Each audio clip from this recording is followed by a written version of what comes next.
Hello class, Mr. C here. Today we are going to talk about our next skill, which is solving quadratics by completing the square. And you've probably heard of this before. This is an Algebra 1 skill, completing the square.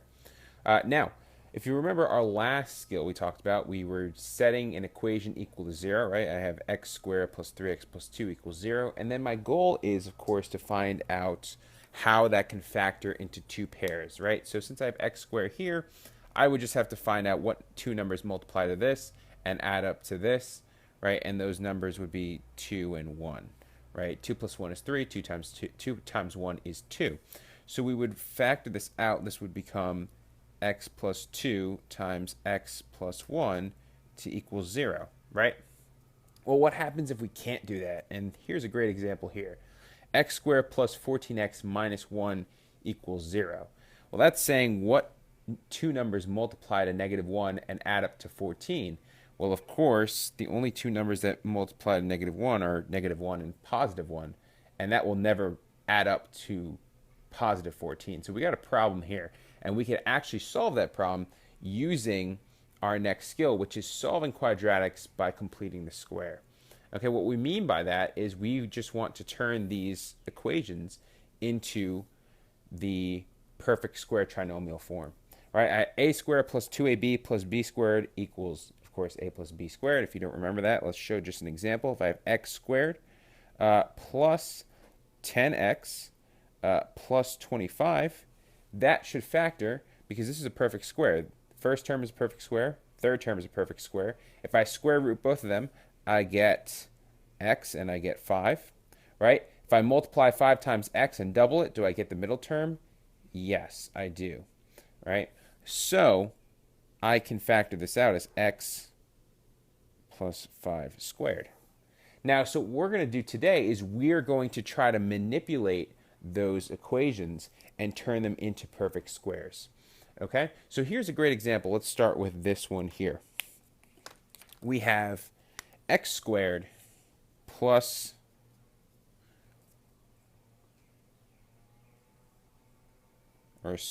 minus 4x equals 21, right?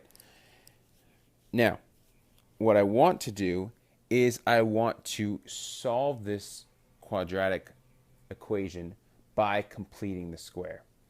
Okay, and so what that means is I want to find out what c value, right, do I have to add here in order to make this a perfect square trinomial. Well, I have x squared, that's a perfect square number, and then minus 4x, and then I have to add some number to the end of it, right? So really what I'm trying to do is I'm trying to do this. X squared minus 4x plus some number equal to 21, right? And then, of course, since this is, we're going to have to add that number to both sides. So x squared minus 4x plus blank. Well, what number would go here in order to make this a perfect square trinomial? Well, if you remember, as we did here, we have to have a perfect square. If we square root that number and the first number, multiply and double, I get 10x. So I'm just going to reverse those steps, right? So we would square root this, whatever number we'd get here, we would square root it. Then we would multiply it with x, right, times x. So we would get the square root of that value, and then we double it, right, times 2. Now, let me just do that in reverse then to find out what the value should be. So instead of doubling it, I'm going to take half of it. So I'm going to get negative 2x. Okay, and instead of square rooting it, I'm going to square it to get positive 4. And let's see if that works, right? If I started here, how do I know if it's a perfect square trinomial? Well, I just have to square root 4, which would give me 2, or in this case, negative 2. Square root 2, or sorry, square root 4, negative 2. Double it, or times x, of course. X times negative 2. Double it. Do I get negative 4? Yes, I do. Okay, so how does that help me? Well, again, I'm going to turn this into a perfect square trinomial. So let me erase here. Since I added 4 to this side, we said we have to add 4 on the left side to make this a perfect square trinomial. I'm going to add 4 to the other side as well. Okay, now I can rearrange this. Now this can become, in its factored form, x minus 2 squared, right? We're just following the same form that we've been following before. And now that's going to equal 21 plus 4, which is 25. Okay, and from here, my next step is I'm going to square root both sides and solve for x. And I'm going to find out that I actually have two different answers. So square root this, square root this.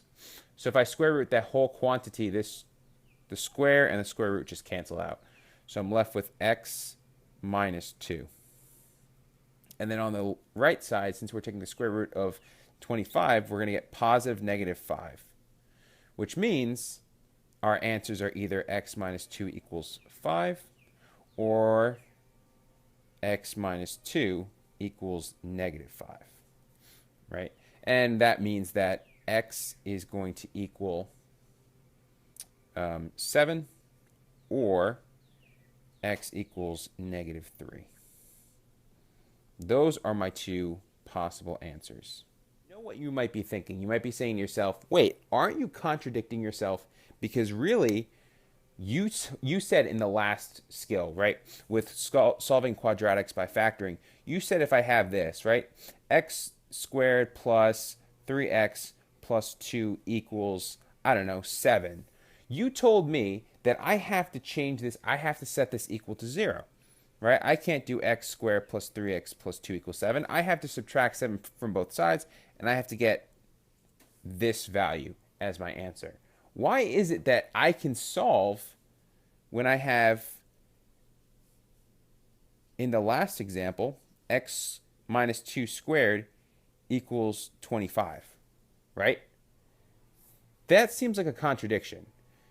Last skill, you said, right? Remember I said you have to set it equal to 0. That was part of the rule. You have to set it equal to 0. And now, in this case, we don't have to set it equal to 0. Why does that make sense? Well, let me explain. Let me show you why that makes sense. And let's look here. So using the exact same question or same example, right? If I have x squared plus 3x plus 2 equals 7, right? Remember I said you cannot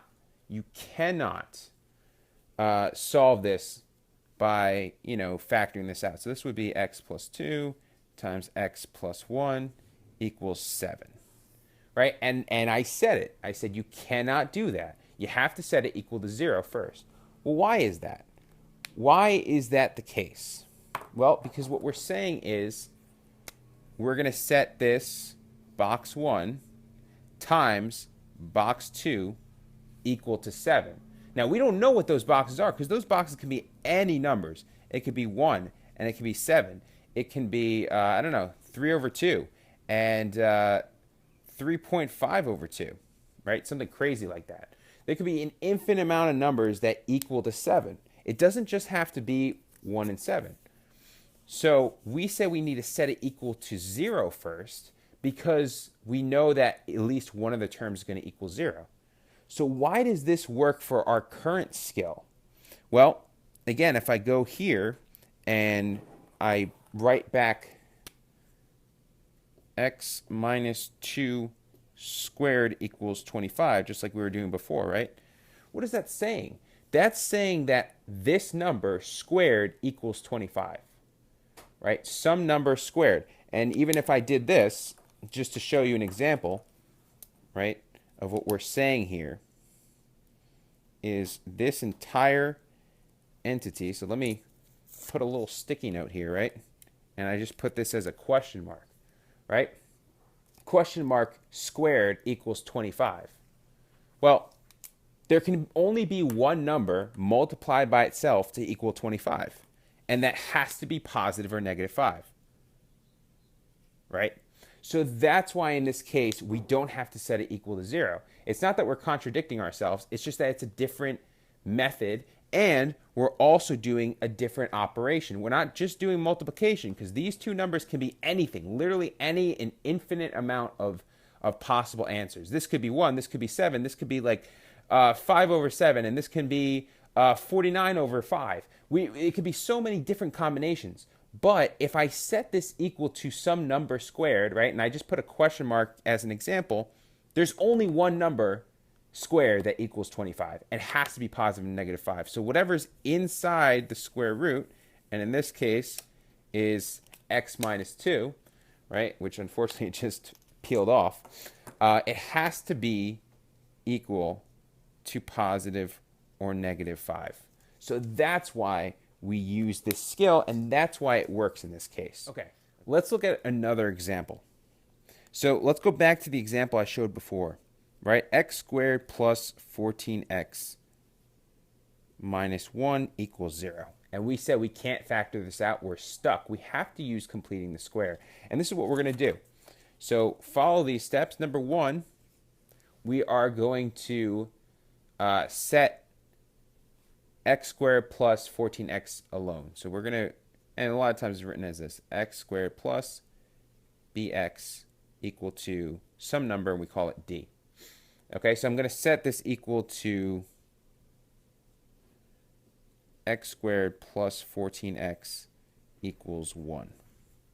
Okay, and then next, our next step is find what we call c. And in this case, c is that perfect square, is the value that's going to give us a perfect square number. Right? So again, x squared plus 14x. What do I need to add to both sides? X squared plus 14x plus what equals 1 plus, and then we're going to add it to the same sides.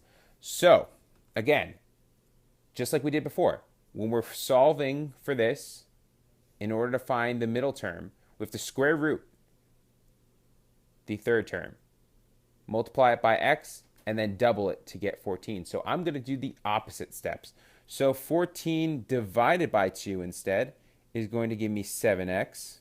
And so instead of square rooting 7, I'm going to square 7, and I should get 49. Okay? See how that works? Right? 49. If I had this, I started with this, x squared plus 49, plus, how would I get the middle term? I'd have to square root 49 to get 7, multiply it to x, double it to get 14. So if you want this formula specifically, this is how we would write it. It's b over 2, so take half of 2, or sorry, half of the middle term, and then square it. That's the appropriate method. That's the formula method. Okay? All right. Let's keep solving. So remember, since I add 49 to this side, I have to add it to this side as well. Don't forget that. That's a very important step.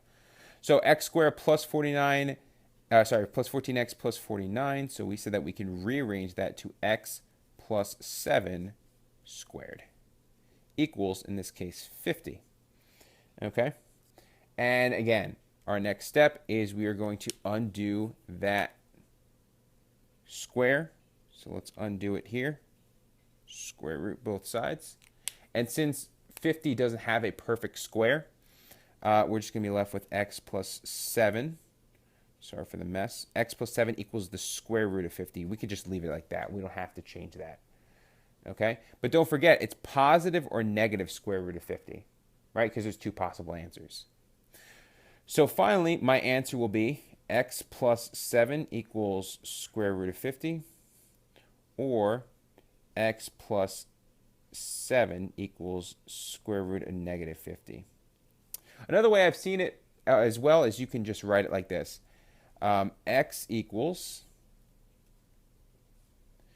negative 7 plus or minus the square root of 50.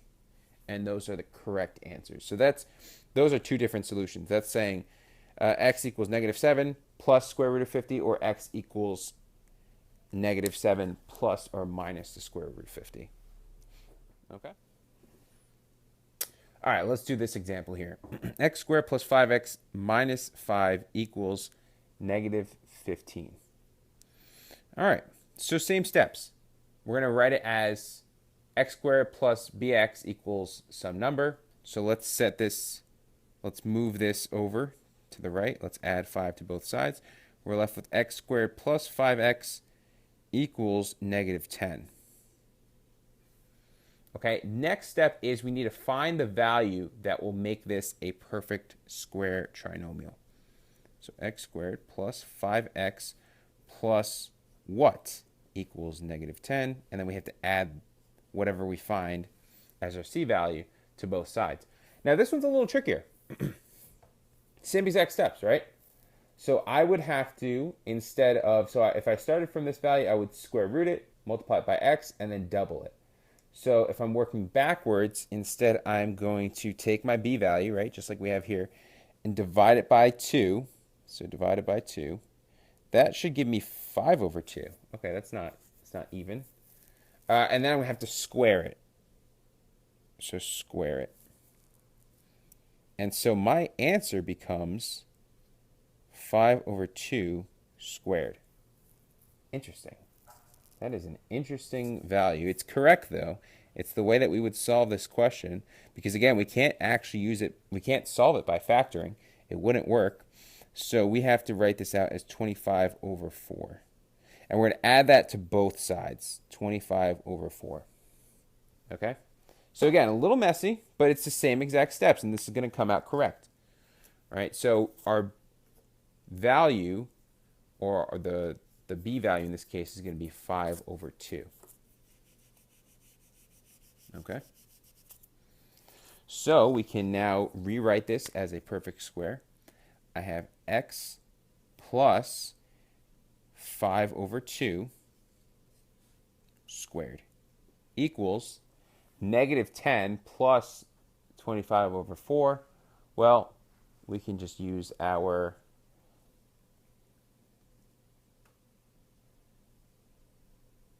knowledge of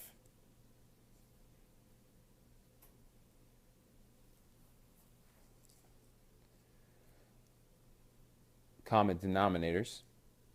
We're going to add this up. So you get x plus 5 over 2 squared equals -15 over 4. Okay? And then finally, we're going to square root both sides, right? That's the step we want to get to. And there comes a problem. We're going to take the square root of a negative number. So since this is a negative number, this is considered no solution. Right? If we take the square root of a negative number, it is no solution. Okay? So hopefully you guys understood this and it makes sense now. Again, make sure to take these steps in order to solve by completing the square. In the independent practice, you're going to do the same exact thing. You're going to solve by completing the square. It helps us, especially if we were in this step, we actually wouldn't find an answer. We wouldn't be able to factor out a number because we would be left with this, x squared plus 5x equals -10. If we set that equal to 0, we actually wouldn't find two factorable numbers. All right. All right, guys. I hope you enjoyed it again, and good luck on the independent practice.